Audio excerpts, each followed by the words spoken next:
you guys, it's Britt. Tonight I'm here to talk about Deaf Noodles for just a couple of minutes. He said something on a recent video that I wanted to discuss, so if you're interested, please keep watching.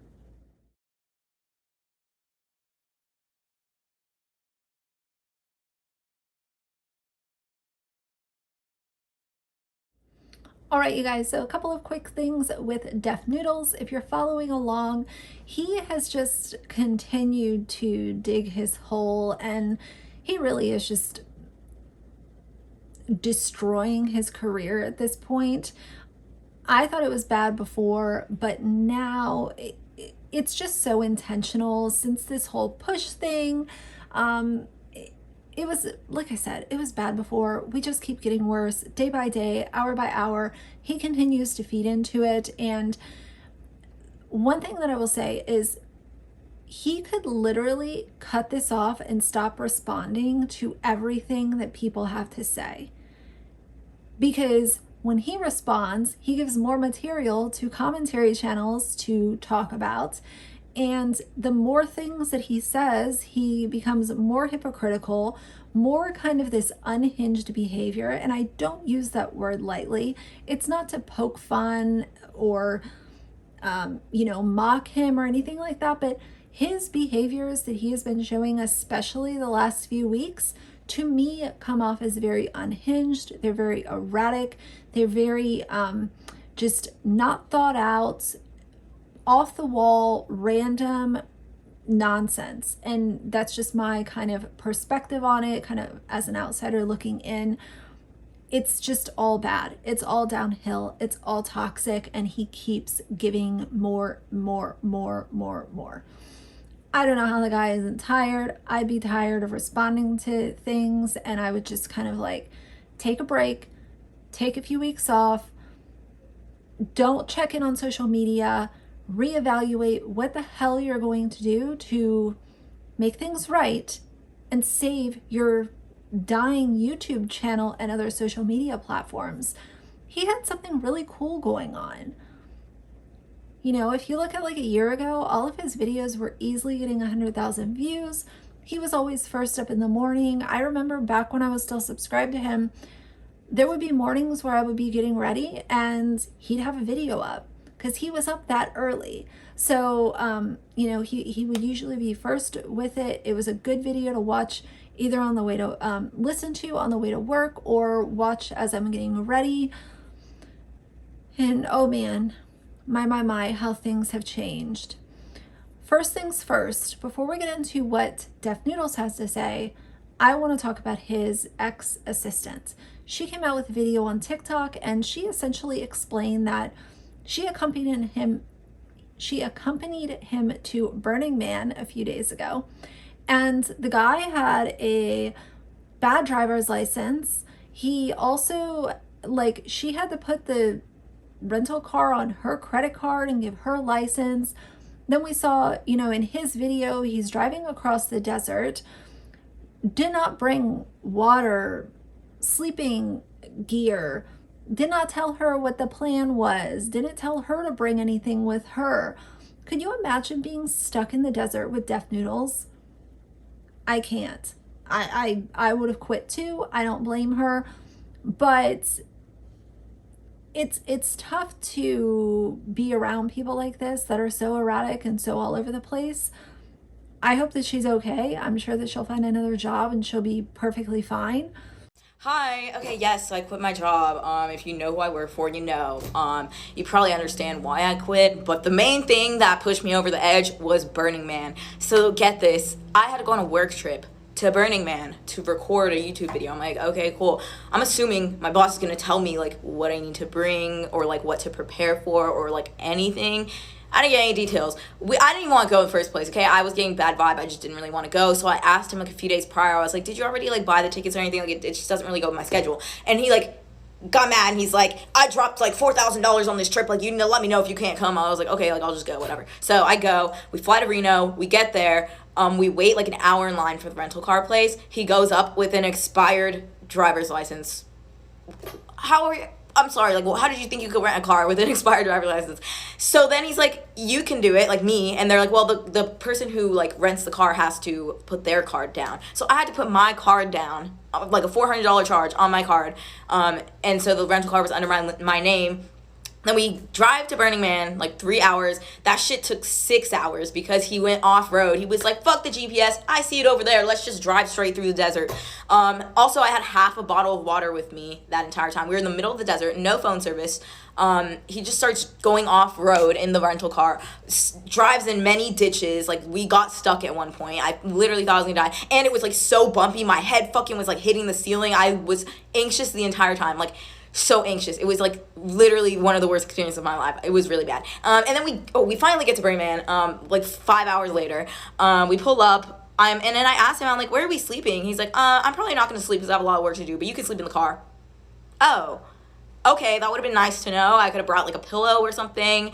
I literally didn't even bring pants. Like I'm wearing shorts and a fucking Gap hoodie.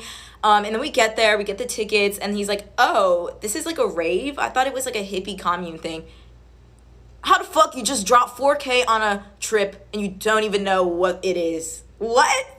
I'm like, okay, this guy's not as smart as I thought he was. I didn't even think he was, but I'm like, come on, dude, come on. Like, be fucking for real, okay? Anyways, so we get there. They don't sell water there or food. It's like it was a quick Google search, and I know I could have done it, but it's like I'm going on a work trip. Like I didn't think my boss was dumb enough to not fucking tell me any of this shit. But he didn't do a simple Google search, which if you type in Burning Man, you click on the thing. There's a big thing with a survival guide. It tells you that they don't sell food. They don't like buy or sell goods there. That's just how it is. So there was no water. I had half my water bottle from the airport, and no food, and we were in the middle of the desert, and I had to sleep in the car, and there was no bathrooms. There was just porta potties and hand sanitizer, and I didn't know that, and it was just fucking horrible. But there has to be some sort of after effect feeling after dealing with someone like Dennis, and I'm sure that she's breathing a sigh of relief. Nothing but the best for her. I hope that she never has to look back at the catastrophe that was working for Dennis Noodles ever again. So Def Noodles put out this video responding to Moist Critical's retraction about Super Roast Battle. And it was put out 11 hours ago. It has 18,000 views. And this is what I'm talking about. He not only is responding to the drama, but even that is not getting him views. This video has almost 19,000 views, 535 likes to 2.4 thousand dislikes. And aside from the like to dislike thing, let's just focus on the fact that it doesn't even have 20,000 views. And if this was previously, before he kind of, threw his monkey wrench in his entire career, definitely videos, whether it was talking about him or someone else, 100,000 easily. But either way, in this video, and I'll play the clip for you guys, Def Noodles talks about nitpicking.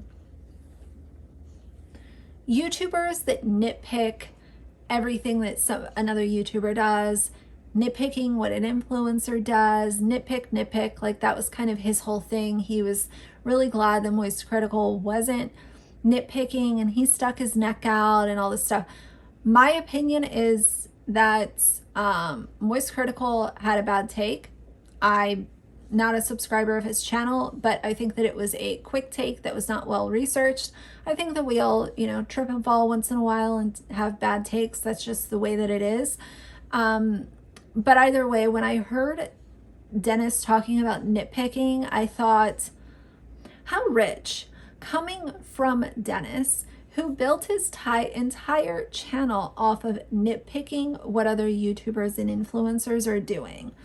And don't get me wrong, before we get into the rest of my thoughts, I realize that sometimes commentary is a little nitpicky. I've nitpicked at people as well. But at the same time, I'm also not over here canceling myself, literally throwing monkey wrenches in my entire online persona, ruining my channel, and then going on this thing about, oh, it's nice to not see people nitpicking. It's the entire hypocrisy.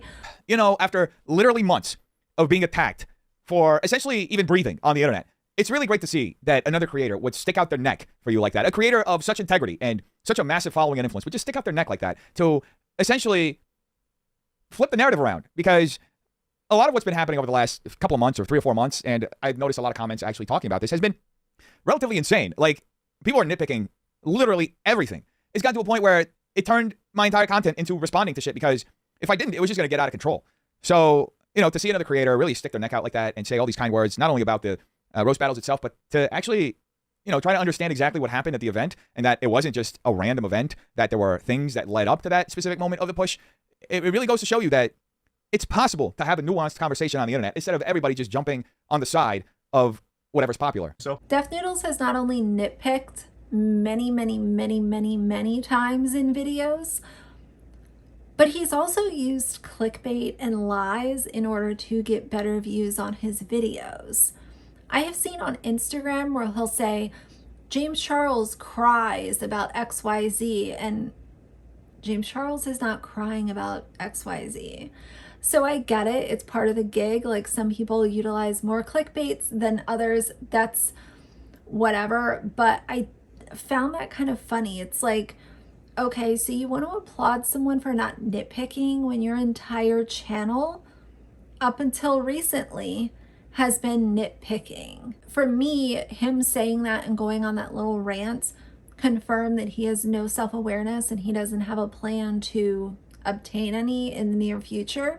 And I think that he's just going to continue to put videos out like this and show people what a massive hypocrite he is, and continue to just destroy his platform. That is what we are witnessing here. And I think that's why so many people are interested, is because it's not only something that we're probably not going to see again, but it's so intentional. He's just going so far out of his way to ruin things. That's why people are standing back like, ooh, you know, it's kind of cringy. It's kind of cringy. It's a little sad, but I also can't feel genuine sorrow for someone when they continue to feed into what is ruining their channel, because that tells me you don't care. You know what's really funny is a few months ago, Dennis was using this photo in his thumbnails, and I'll throw a couple of examples.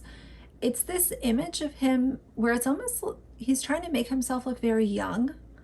I'll throw the thumbnail and y'all sound off in the comments. I just kind of noticed that because I haven't been watching him, you know, up until all this stuff kind of unfolded. Very, very weird. The last thing I want to talk about is the fact that when Dennis wants to go off about the trolls coming to these roast battles and all this kind of stuff, never forget that he's the one that went to Ace Fest and called Austin McBroom a scammer to his face. We take Instagram? Instagram Live? All right. How you doing? I'm a big fan, dude. Appreciate it. Huge like fan. Like a little star. Oh yeah, I love it. So I want to ask for some life advice. Yeah. How do I learn to scam as good as you? Scam? He didn't come to be, came to be funny. No, I'm for real. I'm a fan. Come on, this over. Wait, no, for real. Come on, this over. No, what's the? You good, bro? You good? I just want to be like you. I want to be a scammer. I'm for real. Can I be a scammer like you? What if Austin would have pushed Dennis when he said that out of a reaction? What would have happened? Dennis would have absolutely sued the shit out of Austin and probably made 59 videos about being pushed or punched or shoved or whatever. But when Dennis does it at his show, we're supposed to really understand the backstory and not make that big a deal out of this. And, you know, people are just hyping things up for no reason. If Dennis pushed Salvo and Salvo hit his head or had some kind of major injury, the point is that you don't go put hands on someone that you disagree with. I don't care if they're heckling. I don't care if they're annoying. Don't care. It's on you because you have the hired security. It is your venue. It is on you to be the bigger person and step away. And that's where I stand on it. I don't agree with him putting hands on Salvo, and I don't see myself changing my mind. But either way, I wanted to share this with you guys. I know a bunch of random little thoughts, but I watched that video earlier and I was like, oh, really, nitpicking? We're really going to talk about nitpicking. Sir, your entire channel is nitpicky commentary. And like I said, I get that commentary can be nitpicky at times, but when you're sitting in the position that Deaf Noodles is, I think that it just makes him look like a fool, and that's kind of how I feel. So either way, that's going to be it for now. If you like the video, please leave a like and a comment.